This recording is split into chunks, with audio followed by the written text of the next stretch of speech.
Welcome to teaching पाठशाला। मैं हूं आपकी एजुकेटर ज्योति।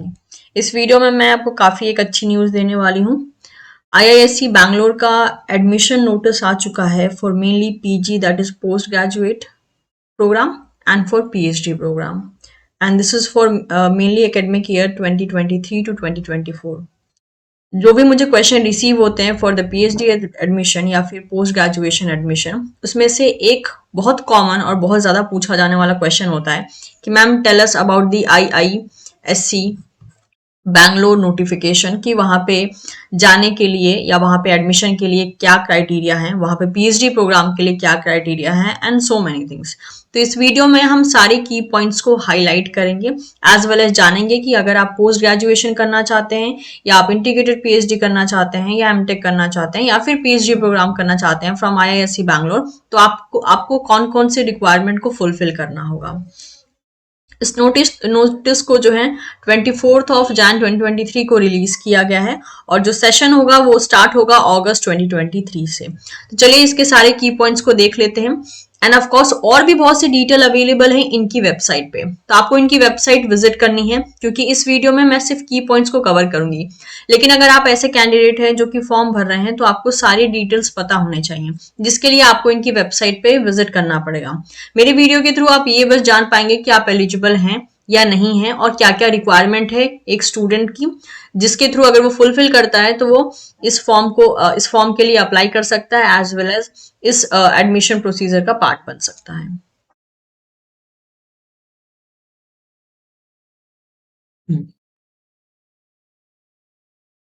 तो पहला ही सवाल आता है कि कौन कौन से प्रोग्राम के लिए एडमिशन नोटिस रिलीज किया गया है। तो applicant are invited from the applications are invited from the eligible candidates for the admission of regular research program, that is PhD as well as MTech research। इसके अलावा जो है MTech, MDES, MMGT, इनके लिए भी एडमिशन नोटिस निकल चुका है। इसके अलावा MSc in life sciences, MSc in chemical sciences के लिए भी रिलीज हो चुका है। Integrated PhD program as well as external registration program, इन सब के लिए जो है एडमिशन नोटिस रिलीज हो चुका है। ओके, आपको करना क्या है, आपको जो है आईआईएससी की वेबसाइट पे जाना है, जो कि है ये वेबसाइट। वहां पे एडमिशन पे क्लिक करना है और एडमिशन पे क्लिक करने के बाद आपको प्रोग्राम पे क्लिक करना है। आपको सारी की सारी डिटेल देखने को मिल जाएंगे। एलिजिबिलिटी क्राइटेरिया पूरा डिस्कस करने से पहले एक कॉमन क्वेश्चन जो कि मैक्सिमम स्टूडेंट्स के दिमाग में आ सकता है, उसको मैं सॉल्व कर देना चाहती हूँ। अगर आप एक ऐसे स्टूडेंट हैं जिसका फाइनल सेमेस्टर का एग्जाम या फिर फाइनल सेमेस्टर चल रहा है या फाइनल ईयर चल रहा है, तो भी आप अप्लाई कर सकते हैं। बस शर्त ये है कि आपका जितना भी रिक्वायरमेंट है, लाइक आपका वाइवा वॉइस, आपका प्रोजेक्ट, जितने भी आपके फाइनल ईयर के रूल्स एंड रेगुलेशन होते हैं आपके कॉलेजेस में, वो 31 जुलाई 2023 तक कंप्लीट हो जाना चाहिए। और आपके पास सारे के सारे नेसेसरी डॉक्यूमेंट्स या सर्टिफिकेट जो हैं आ जाने चाहिए बिफोर 31 अक्टूबर 2023। अगर ये सारे रूल्स आप फॉलो करते हो तो आप एलिजिबल हो अप्लाई करने के लिए। ये उन बच्चों के लिए जिनका फाइनल सेमेस्टर ऑनगोइंग है या फाइनल ईयर ऑनगोइंग है, मेनली एमएससी का, ठीक है, या फिर मास्टर का। तो ये हो गए ऑनगोइंग स्टूडेंट्स के लिए बातें कि वो एलिजिबल हैं या नहीं है।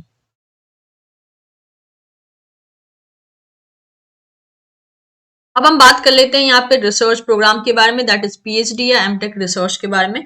डिपार्टमेंट्स या एरिया यहाँ पर मेंशन है कि अगर आप पीएचडी करना चाहते हैं इन साइंस फैकल्टी, तो ये सारे आपको एरियाज मिलेंगे for your interest. MTech research करना चाहते हैं तो ये सारे एरियाज मिलेंगे। सिमिलरली अगर देखा जाए तो और भी यहाँ पे बहुत से एरियाज आपको देखने को मिल सकते हैं, like PhD in interdisciplinary areas में कौन कौन से आपको डिपार्टमेंट्स मिल जाएंगे। और इनकी एलिजिबिलिटी की बात की जाए तो अगर आप ऐसे स्टूडेंट हैं, that is applicant possessing a minimum of second class or equivalent in the following degree as applicable to the individual department or areas are eligible to apply। तो आपका एटलीस्ट मिनिमम सेकेंड क्लास जो है, second class की degree होनी चाहिए। और अगर qualifying degree की बात करें तो इनमें से कोई भी एक डिग्री हो सकती है, डिपेंडिंग कि आप किसके लिए अप्लाई कर रहे हो। लाइक अगर आपका जो है बैचलर डिग्री इन इंजीनियरिंग या टेक्नोलॉजी या फिर 4 ईयर बैचलर डिग्री होना चाहिए साइंस में, और जो मोड ऑफ एंट्री होगी यानी और कौन से नेशनल लेवल एंट्रेंस टेस्ट का क्वालिफिकेशन की डिमांड कर रहा है आईआईएससी बैंगलोर, तो आपके पास वैलिड गेट स्कोर हो सकता है या फिर वैलिड नेट जीआरएफ मैंडेटरी है।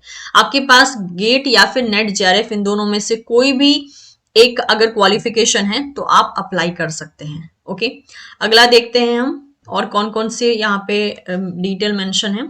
आप मास्टर डिग्री कर सकते हैं इन साइंस में, आई मीन टू से आपका मास्टर होना चाहिए साइंस में, या फिर master degree in economics, geography, physiology, management, commerce, operation, research, computer science या एप्लीकेशन में।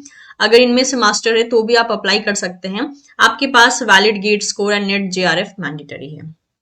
इन दोनों में से कोई एक होने पे भी चलेगा, that is either valid GATE score या फिर नेट जेआरएफ।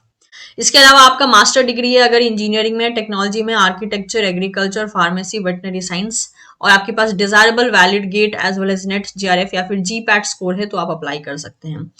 फोर्थ क्वालिफिकेशन है एमएस या MBA post BE BTech MSc applicable for the department of management studies and ecological science. आपके पास डिजायरेबल गेट या फिर नेट जेआरएफ होना चाहिए। इसके अलावा नेक्स्ट अगर हम बात करते हैं यहाँ पर नेक्स्ट,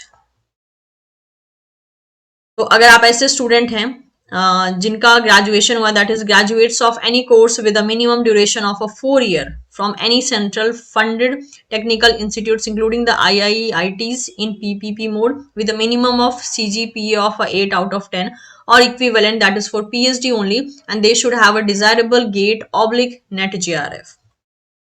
या फिर आपके पास एमबीबीएस, एमडी, एमडीएस और फार्मा डी अगर है तो आपके पास डिजायरेबल गेट या नेट जेआरएफ होना चाहिए।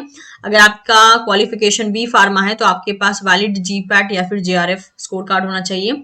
या फिर अगर आप BE BTech equivalent examination of the professional societies या recognised by the MoE, UPSC और AICTE अगर ये, तो आपके पास जो है वैलिड गेट स्कोर या फिर नेट जेआरएफ जो है आपके लिए मैंडेटरी होगा। इनमें से कोई भी एक आपके पास क्वालिफिकेशन है, you are eligible to apply, because हमने जो ऊपर देखा वो बहुत सारी डिग्रियां थी, राइट। जहां तक मुझे पता है लाइफ साइंस के मैक्सिमम स्टूडेंट्स अगर पीएचडी के लिए अप्लाई कर रहे हैं तो आप फर्स्ट एरिया में अप्लाई करेंगे, that is PhD in the science faculty. उसके बेसिस पे इनमें से कोई भी अगर आपके पास डिग्री है तो आप, कोई भी एक डिग्री है तो आप इजिली जो है एलिजिबल माने जाते हैं। इसके अलावा इंपॉर्टेंट पॉइंट्स की अगर बारे में बात करें, सो नोट दैट आपके पास जो है वैलिड स्कोर कार्ड होने चाहिए अप्लाई करने के लिए, जिसकी वैलिडिटी 1 अगस्त 2023 तक तो एटलीस्ट होनी चाहिए। अगर हम बात करें नेट जेआरएफ जो बोला है इन्होंने, उसमें नेट जेआरएफ में क्या क्या आता है, क्या सिर्फ नेट ही आता है या कुछ और भी जो एग्जाम्स होते हैं वो आते हैं। तो यहाँ पे नेट जेआरएफ कहने का मतलब है CSIR UGC NET for JRF, UGC NET for JRF, DBT JRF, ICMR JRF, JEST, NBHM research award, inspire, ये सारे अवार्ड जो है नेट जेआरएफ के इक्विवेलेंट माने जाते हैं। ओके, नेक्स्ट, एप्लीकेंट अगर इंस्पायर फेलोशिप के थ्रू अप्लाई कर रहा है तो उसके पास वैलिड प्रोविजनल इंस्पायर ऑफर होना चाहिए from the DST, I mean DST के थ्रू इशू होना चाहिए, और ये मेनली आपको शो करना पड़ेगा during the time of interview. इसके अलावा अगर आप ऐसे स्टूडेंट हैं जिन्होंने जेजीबल्स क्वालिफाई किया है मेनली 2023 में तो आप एलिजिबल हैं, यानी आप अप्लाई कर सकते हैं। इसके अलावा यहाँ पे मेंशन है मेनली सिलेक्शन प्रोसीजर के इन्होंने मेंशन करके रखा है, that is selection procedure, candidates are short listed for the interview based on the performance in the NET or the equivalent degree as detailed in the above table. The selection is based on the performance in the interview. In some of the department, an aptitude test or preliminary interview will be proceeded the interview final or the final interview. तो बोला ये जा रहा है कि आपका जो selection होगा वो इस बेस पे होगा कि आपका नेट, आई मीन टू से आपका कोई नेशनल एग्जाम क्लियर है या नहीं, आपकी क्या क्वालिफाइंग डिग्री है, साथ ही साथ एक इंटरव्यू कंडक्ट किया जाएगा, और किसी स्पेसिफिक डिपार्टमेंट में ऐसा हो सकता है कि आपका एप्टीट्यूड टेस्ट या फिर एक राउंड ऑफ इंटरव्यूज यहाँ पे देखे जा सकते हैं। तो ये कुछ डिटेल है अबाउट दी पीएचडी। अगर आप पीएचडी के लिए एडमिशन लेना चाहते हैं तो ये सारे रूल्स हैं जो आपको फॉलो करने पड़ेंगे। ओके, इसके अलावा एमटेक प्रोग्राम है, जो बच्चे एमटेक के लिए इंटरेस्टेड हैं वो इस ब्रोशर को डाउनलोड करके पढ़ सकते हैं, बिकॉज हमारा चैनल मिनी लाइफ साइंस से डील करता है, तो हम जो है मिनी लाइफ साइंस के पोर्शन को ही यहाँ पर एक्सप्लेन कर रहे हैं। ओके, नेक्स्ट आता है course program in science, that is master in science के लिए यहाँ पर और डिटेल मेंशन है। एलिजिबिलिटी की बात कर लेते हैं। अगर आप लाइफ साइंस डिसिप्लिन से अप्लाई करने वाले हैं फॉर द मास्टर्स तो आपके पास जो है, जैसे कि यहाँ पे मेंशन है, minimum of a first class और इक्विवेलेंट इन द बैचलर्स और an equivalent degree in the physical, chemical और biological sciences including the biotechnology, pharmaceuticals, veterinary science, agriculture science, और you may have a minimum of a first class और equivalent in the BE BTech degree. इनमें से कोई भी एक हो सकता है, और अगर आप फर्स्ट वाला फुलफिल करते हैं तो आपके पास वैलिड जैम 2023 इन बायोटेक्नोलॉजी और केमिस्ट्री और मैथमेटिक्स और फिजिक्स पेपर, यानी आपका जैम जो एग्जाम होता है 2023 का वो क्लियर होना चाहिए। और अगर आप सेकंड बेसिस पे अप्लाई करते हैं, मतलब जो इन्होंने सेकंड ऑप्शन दिया है, अगर उससे अप्लाई करते हैं तो आपके पास ऑब्वियसली जो एग्जाम की डिमांड कर रहे हैं वो चेंज होता है। दैट इज अगर आप इससे अप्लाई करते हैं तो उस टाइम पे आपके पास जो है गेट इन बायोटेक्नोलॉजी क्लियर होना चाहिए, बायोमेड या फिर biomedical engineering, electronic communication engineering, ecology, mathematics, physics, life science paper, इनमें से किसी में भी एक में गेट आपका क्लियर होना चाहिए। ओके, नेक्स्ट हम बात कर लेते हैं।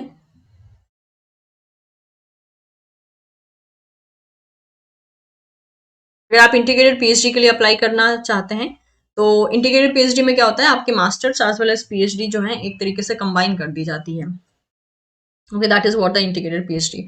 तो अगर मैं बायोलॉजिकल साइंस की बात करूं तो यहाँ पे मेंशन करके रखा है minimum of a first class और इक्विवेलेंट इन द बैचलर और an equivalent degree in the physical, chemical, biological science including the biotechnology, pharmaceutical, veterinary science and agricultural science, और a minimum of a first class और equivalent in the BE BTech degree. इसके साथ साथ आपके पास जो है जाम 2023 मेनली इन बायोटेक्नोलॉजी और केमिस्ट्री और मैथमेटिक्स और फिजिक्स, या फिर आपके पास यहाँ पर जो है ओके, या फिर आपके पास बायोटेक्नोलॉजी में जाम क्लियर होना चाहिए। ये उन बच्चों के लिए था जो कि इंटीग्रेटेड पीएचडी करना चाहते हैं मेनली बायोलॉजिकल साइंस डिपार्टमेंट से, तो आपके पास क्वालिफाइंग एग्जामिनेशन के तौर पे जाम 2023 क्लियर होना चाहिए। Okay, ये सारे बाकी सब डिटेल्स हैं, डिपेंड करता है, अगर आपको इसकी रिक्वायरमेंट है तो आप इसको गो थ्रू कर सकते हैं। ओके, अब बात करते हैं हाउ टू अप्लाई, आपको अप्लाई कैसे करना है इसके लिए। तो यहाँ पे सारी डिटेल्स मेंशन है कि कैसे अप्लाई करना है। So applications for all the program mentioned above are available online, सब कुछ ऑनलाइन अवेलेबल है। अप्लाई करने के लिए आपको इस वेबसाइट पे विजिट करना है, एडमिशन पे क्लिक करना है, then click on apply online. ठीक है, अगर मैं बात करती हूँ एप्लीकेशन फी की, तो अगर आप जनरल, ओबीसी, ईडब्ल्यूएस कैटेगरी से हैं तो आपको 800 रुपीज पे करना पड़ेगा for the application fee. SC, ST, PWD के लिए इट्स 400, and ERP candidates के लिए for all the categories it's 2000, and sponsor candidates from the organization mentioned above that is in a para 2.1.5 आपको 800 देने पड़ेंगे। बात कर लेते हैं इंपॉर्टेंट डेट्स की, जो कि काफी इंपॉर्टेंट रोल प्ले करते हैं। वेबसाइट जो है ऑनलाइन बेसिस पे एप्लीकेशन के लिए ऑनलाइन मतलब कि ओपन हो चुकी है 1 Feb 2023 से। जो लास्ट डेट होगा सबमिशन का वो होगा 23 मार्च 2023। तो मेक श्योर इस टाइम ड्यूरेशन के अंदर ही जो है आपको अपने एलिजिबिलिटी के अकॉर्डिंग अप्लाई कर लेना है। आपको सभी डिटेल्स के लिए इनकी ऑफिशियल वेबसाइट पे विजिट करना पड़ेगा। बाकी बहुत से इन्होंने यहाँ पे डिटेल्स मेंशन किए हैं नोट्स के तौर पे, आप प्लीज इसको पढ़ लीजिएगा, क्योंकि अगर आप एप्लीकेशन फॉर्म भरने जा रहे हैं तो आपके पास ईच एंड एवरी डिटेल जो है अच्छे से उसका आइडिया होना चाहिए, ताकि आप प्रॉपर ढंग से उसका इस्तेमाल कर सकें। ओके, तो ये था सारा का सारा detail regarding IISc Bangalore PhD program as well as PG admission program. Interested हैं आप, एलिजिबिलिटी क्राइटेरिया अगर आपकी फुलफिल हो रही है तो आप बिल्कुल अप्लाई कर सकते हैं, बिकॉज अगर आपकी एलिजिबिलिटी क्राइटेरिया फुलफिल हो रही है तो it's a very good chance for दो स्टूडेंट जो कि एक्चुअल में आईआईएससी बैंगलोर के नोटिफिकेशन का वेट कर रहे थे। कहीं पे फिर भी अगर दिक्कत है तो बेटर होगा, मैं इसका लिंक जो है डिस्क्रिप्शन बॉक्स में दे दूंगी, आप वहां से इस ब्रोशर को डाउनलोड करके दोबारा से आप एलिजिबिलिटी पढ़ सकते हैं, इन केस अगर आपको कुछ समझ में नहीं आ रहा है तो। एंड ऑफ कोर्स इनकी वेबसाइट पे जरूर विजिट कीजिए, बिकॉज वहां पे भी इन्होंने बहुत सारी इन्फॉर्मेशन डाल के रखा है जो कि आपको जरूर पढ़ना चाहिए अगर आप अप्लाई करने वाले हैं तो। Thank you so much everyone. Video informative लगा हो तो वीडियो को लाइक कर सकते हैं, इससे आप अपने उन दोस्तों के साथ जरूर शेयर करें जो इस टाइप के आईआईएससी बैंगलोर के नोटिफिकेशन का वेट कर रहे थे। And of course don't forget to subscribe teaching Pathshala for more such video updates. मिलना होगा बहुत ही जल्द आपसे एक आने वाले नेक्स्ट वीडियो में। Thank you so much.